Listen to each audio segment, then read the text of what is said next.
ओम पूर्णमदः पूर्णमिदं पूर्णात् पूर्णमुदच्यते पूर्णस्य पूर्णमादाय पूर्णमेवावशिष्यते।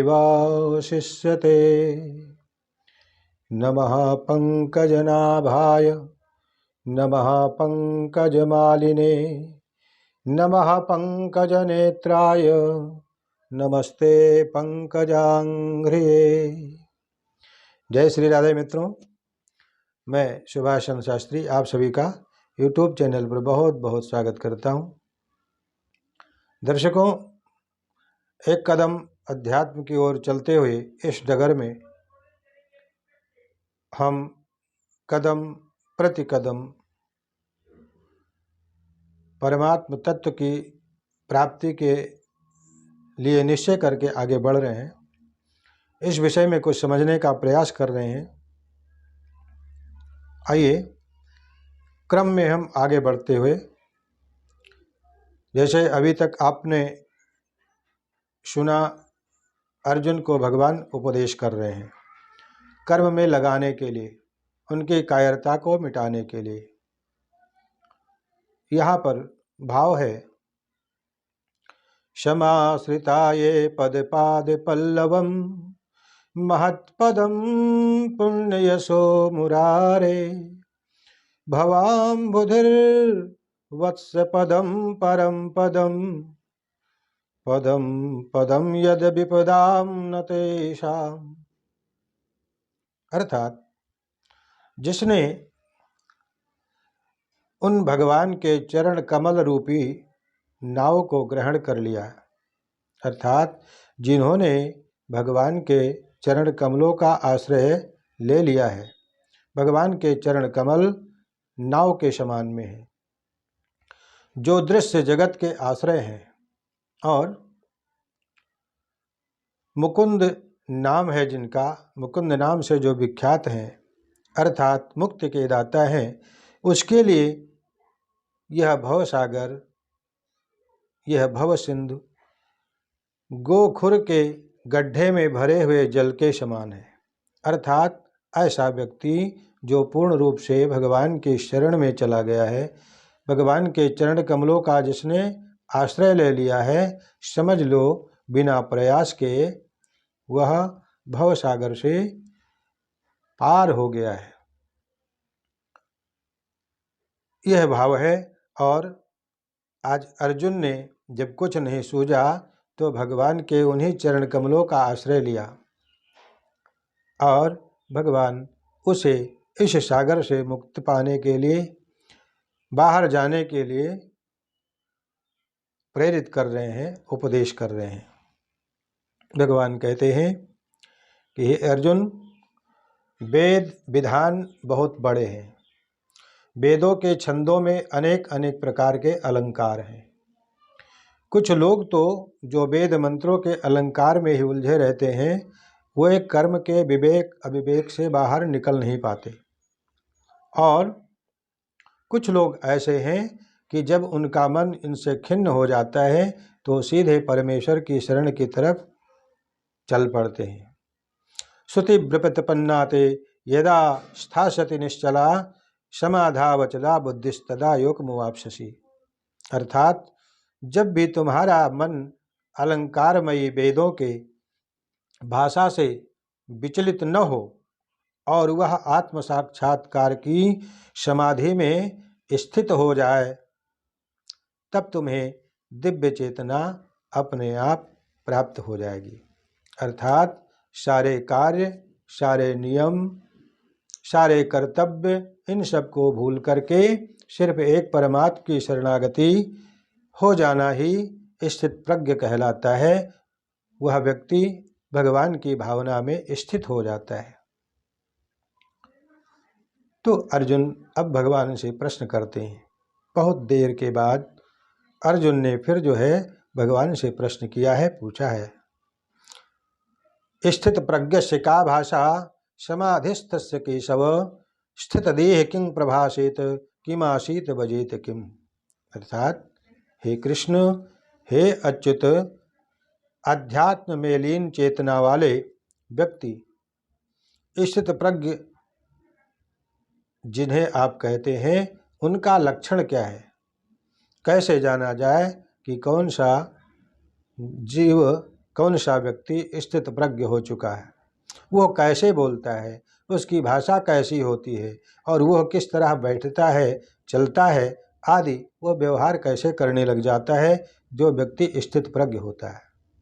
भगवान कहते हैं प्रजाहाति यदा कामान सर्वान् पार्थ मनोगतान् आत्मन्येवात्मना तुष्टः स्थित प्रज्ञस्तदोच्यते। भगवान ने कहा, हे अर्जुन, हे पार्थ, जब मनुष्य मनोधर्म से उत्पन्न होने वाली इंद्रिय तृप्ति की जो कामना का है परित्याग कर देता है, क्योंकि मन में तो इंद्रिय के द्वारा तृप्ति प्राप्त करने की अनेक अनेक कामना उत्पन्न होती रहती है, और जब वो सारे कामनाओं को मनुष्य त्याग कर देता है, इस तरह से जब वो शुद्ध हो जाता है, मन आत्मा में उसको संतोष प्राप्त होता है, तो वह विशुद्ध दिव्य चेतना को प्राप्त हो जाता है। उसी को स्थित प्रज्ञ कहते हैं। दुखेषु विघ्नमनाः सुखेषु विगतस्पृताः वीतराग भय क्रोधा स्थितिधीर मुनिरुच्यते। अर्थात जो तीनों तापों के होने पर भी जिसका मन विचलित नहीं होता, अथवा सुख में प्रसन्नता और दुख में विकलता जिसके नहीं आती है, जो भय तथा क्रोध से मुक्त हैं, वह स्थिर मन वाला स्थित प्रज्ञ कहलाता है। वह स्थिर मन वाला स्थिर प्रज्ञ कहलाता है। यदा संहरते चार्य कूर्मोंगानीव सर्वशः इंद्रियाणि इंद्रियास्तेभ्यस्तस्य प्रज्ञा प्रतिष्ठिता। बता रहे हैं कि जैसे कछुआ जो पानी में रहता है और वह अपने समस्त अंगों को अपने अंदर ही समेट लेता है। जैसे कछुए की एक खोल होती है, ऊपरी सतह बहुत मजबूत होता है और अंदर मुलायम होता है, नम्र होता है, तो वह कछुआ अपने समस्त इंद्रियों को, समस्त अंगों को अपने अंदर समेट लेता है, खींच लेता है। उसी प्रकार जो मनुष्य अपने इंद्रियों को और इंद्रिय के विषयों से खींच लेता है, अपने इंद्रियों को इंद्रिय के विषयों से जो अपने खींच लेता है, वह पूर्ण चेतना में दृढ़तापूर्वक स्थिर हो जाता है, फिर वह कभी डिगता नहीं। इसीलिए अपने मन को इंद्रिय के सुख से खींच लेना है और स्थित हो जाना है। विषया विनिवर्तन्ते निराहारस्य देहिनः रसवर्जम रसोप्यस्य परम दृष्ट्वा निवर्तते। अर्थात देहधारी जीव इंद्रिय भोग से भले ही निवृत्त हो जाए, इंद्रिय से जो भोग किया जाता है सुख, उस सुख भोग से भले ही निवृत्त हो जाए, लेकिन जो सुख भोग की जो कामना रहती है, अर्थात जो इंद्रिय से भोगा गया सुख रहता है, वह कामना मन में जरूर बनी रहती है, उससे जल्दी निवृत्ति नहीं हो पाती। लेकिन उत्तम रस के अनुभव होने से ऐसे कार्यों को बंद करने पर भी वह भक्ति में स्थिर हो जाता है। इसीलिए इसी बात को पूर्ण रूप से समझने के लिए भक्त यामुनाचार्य जी कहते हैं, बड़ा ही सुंदर छंद है। यदवधि मम चेता कृष्ण पादारविंदे नव नव रस धामन्युद्यतं रन्तुमासीत् तदवधिबति नारी संगमे स्मर्यमाने भवति मुख विकारः सुष्ठु निष्ठीवनम च। अर्थात जब मेरा मन भगवान के चरणार बिंदों की सेवा में लग गया है और जब से मैं नित्य नव दिव्य रस का अनुभव करता रहा हूँ, तब से स्त्री प्रसंग आदि से उत्पन्न वाले सुख का विचार मन में आता ही नहीं, अर्थात भूल करके भी मन उधर नहीं जाता। ऐसा विचार कदाचित आता भी है तो उस पर थू थू करने को मन करता है। अरे कितना गंदा है, कितना ओछा कर्म है। इसलिए जो भक्त हैं वो अपने समस्त इंद्रियों को एक एक करके भगवान के चरणों में, भगवान की शरण में और भगवान की तरफ लगा देते हैं, तो इंद्रिय के सुख अपने तरफ उसको खींच नहीं पाते। तानि सर्वाणि संयम्य युक्त आसीत मत्परः वशे ही यस्येन्द्रियाणि तस्य प्रज्ञा प्रतिष्ठिता। अर्थात जिसकी इंद्रियां उसके वश में है, समझ लीजिए वह व्यक्ति अपनी प्रज्ञा में स्थित हो चुका है, वो स्थित प्रज्ञ हो चुका है। ऐसा भगवान अर्जुन जी महाराज को कह रहे हैं। सवै मनः कृष्ण पदारविन्दयोर बचांसि वैकुंठ गुणानुवर्तने करौ हरेर मंदिर मार्जनादिषु श्रुतिं चकाराच्युत सत्कथोदये। महाराज अम्बरीश ने अपने एक एक इंद्रिय को भगवान के चरण कमलों में लीन कर दिया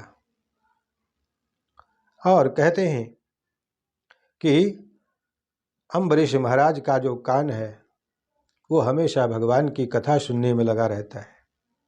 मन उनके चरण कमल में भंवरा बन करके मड़राता रहता है, सुगंधि को लेता रहता है। जिह्वा मुख से नाम उच्चारण करने में लगी रहती है।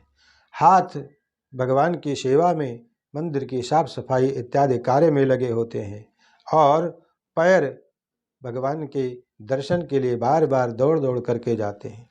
इस प्रकार से समस्त इंद्रियां और मन भगवान के सेवा में संलग्न हो जाता है। इस प्रकार जो भक्ति में स्थित हो जाता है उसको किसी प्रकार का, किसी भी अवस्था का, किसी भी कार्य का कोई दोष छू नहीं सकता। ध्यायतो विषयान् पुंसः संगस्तेषु उपजायते संगात् संजायते कामः कामात् क्रोधोऽभिजायते क्रोधाद् भवति सम्मोहः सम्मोहात् स्मृतिर्भ्रमः स्मृतिर्भ्रंशात् बुद्धिनाशो बुद्धिनाशात् प्रणश्यति। हे अर्जुन, इंद्रिय के विषयों का चिंतन करते हुए मनुष्य की उनमें आसक्ति उत्पन्न हो जाती है और ऐसी आसक्ति से काम उत्पन्न होता है और फिर काम के द्वारा क्रोध प्रकट होता है और क्रोध से पूर्ण मोह उत्पन्न होता है और मोह से स्मरण शक्ति नष्ट हो जाती है और जब स्मरण शक्ति नष्ट होती है तो बुद्धि भ्रंश हो जाती है और बुद्धि के नाश हो जाने से वह प्रणश्यति, स्वतः मिट जाता है, नष्ट हो जाता है। हे अर्जुन, इसलिए इंद्रियों से बचना है, इंद्रियों को उनको अलग अलग भागने नहीं देना है। प्रसादे सर्व दुखानां हानिरस्योपजायते प्रसन्नश्चेतसो ह्याश्रु बुद्धि परिवतिष्ठिते। इस प्रकार जो कृष्ण भावनामृत में तुष्ट व्यक्ति के लिए संसार के तीनों ताप नष्ट हो जाते हैं और ऐसी तुष्ट चेतना होने पर उसकी बुद्धि शीघ्र ही स्थिर हो जाती है।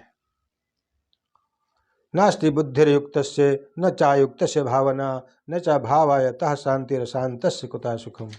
हे अर्जुन, जो कृष्ण भावना मृत में परमेश्वर से संबंधित नहीं है, अर्थात जिसने भगवान से संबंध नहीं बना रखा है, उसकी न तो दिव्य बुद्धि हो पाती है और न ही मन स्थिर होता है, जिसके बिना शांति की कोई संभावना होती ही नहीं और शांति के बिना सुख कैसे हो सकता है। इसलिए सर्वप्रथम कार्य यह है, सबसे पहले जरूरी है इंद्रियों को वश में करना, इंद्रियों को इंद्रिय सुख से मोड़ना, इंद्रियाणि हि चरताम यन्मनोनुविधीयते तदस्य हरितम प्रज्ञाम वायुर्नाभ विवाम वशी। जिस प्रकार पानी में तैरती हुई नाव को, पानी में अगर कोई नाव है तो उसको जब प्रचंड हवा, तेज हवा चलती है तो अपने साथ में उस नाव को बहा ले जाती है। उसी प्रकार विचरणशील इंद्रियों में से कोई एक जिस पर मन निरंतर लगा रहता है, मनुष्य की बुद्धि को हरण कर लेती है, अर्थात अपनी तरफ आकर्षित कर लेती है। इसीलिए मनुष्य को सदैव सावधान रहना चाहिए। इसीलिए कहते हैं या निशा सर्वभूतानां तस्यां जागृति संयमी, यस्यां जागृति भूतानि सा निशा पश्यतो मुने। जो रात्रि सब जीवों के लिए रात्रि के रूप में है, आत्मसंयमी उस समय जागने का प्रयास करते हैं, अर्थात जागते हैं। और जो समस्त जीवों के जागने का समय है, उस समय आत्मरीक्षक मुनि जो है रात्रि के भांति उसमें विश्राम करते हैं, अर्थात वह मुनियों के लिए रात्रि है। आपूर्यमाणमचल प्रतिष्ठम समुद्रमापः प्रविशन्ति यद्वत् तद्वात् कामायं प्रविशन्ति सर्वे सशान्तिमाप्नोति न काम कामी। हे अर्जुन, आपूर्यमाणम अचलम प्रतिष्ठम, अर्थात जो पुरुष समुद्र में निरंतर प्रवेश करती रहने वाली नदियों के समान इच्छाओं के निरंतर प्रवाह से विचलित नहीं होता और जो सदैव स्थिर रहता है, वही शांति प्राप्त कर सकता है। और जो ऐसी इच्छाओं को तुष्ट करने की चेष्टा करता है, वो कदापि शांति प्राप्त नहीं कर सकता। विहाय कामान्यः सर्वान् पुमाश्चरत निष्पृहः निर्ममो निरहंकारः सशान्तिमधिगच्छति, अर्थात जो कामनाओं को त्याग करके हर समय कामना रूपी इच्छा से अलग रहता है और सतर्क रहता है, जिसने सारी ममता को त्याग दिया है तथा अहंकार से रहित हो चुका है, वही वास्तविक शांति को प्राप्त कर सकता है। अन्यथा जीवन में कभी भी शांति, कहीं भी शांति नहीं है। ऐसा ब्राह्मी स्थिति पार्थ नैनाम प्राप्य विमुह्यति स्थित्वा स्यात्मन्त कालेपि ब्रह्म निर्वाण वृक्षति। हे अर्जुन, यह आध्यात्मिक तथा ईश्वरीय जीवन का पथ है, रास्ता है, जिसे प्राप्त करके मनुष्य मोहित नहीं होता, अर्थात मोह से पृथक हो जाता है। यदि कोई अंतिम समय में इस तरह स्थित हो तो सीधे वो भगवत धाम में प्रवेश पा जाता है और वो लौट करके संसार में दोबारा कभी नहीं आता। अर्थात तात्पर्य यह है कृष्ण भावनामृत या दिव्य जीवन को एक क्षण में मनुष्य प्राप्त कर सकता है और हो सकता है कि उसको लाखों जन्म भी लग जाए। फर्क सिर्फ इतना है कि सत्य को स्वीकार करके और मान, मोह, मद, अहंकार, इंद्रिय तृप्ति, इनसे जो मनुष्य मुक्त हो गया या इनसे पृथक हो गया, अलग हो गया, कछुए की भांति अपने समस्त इंद्रियों को अपने अंदर ही जिसने समेट लिया, कृष्ण भावनामृत में जो रग गया, वह स्थित प्रज्ञ हो जाता है, भगवान के चरणों में लग जाता है, लौट करके संसार में उसे फिर कभी नहीं आना पड़ता।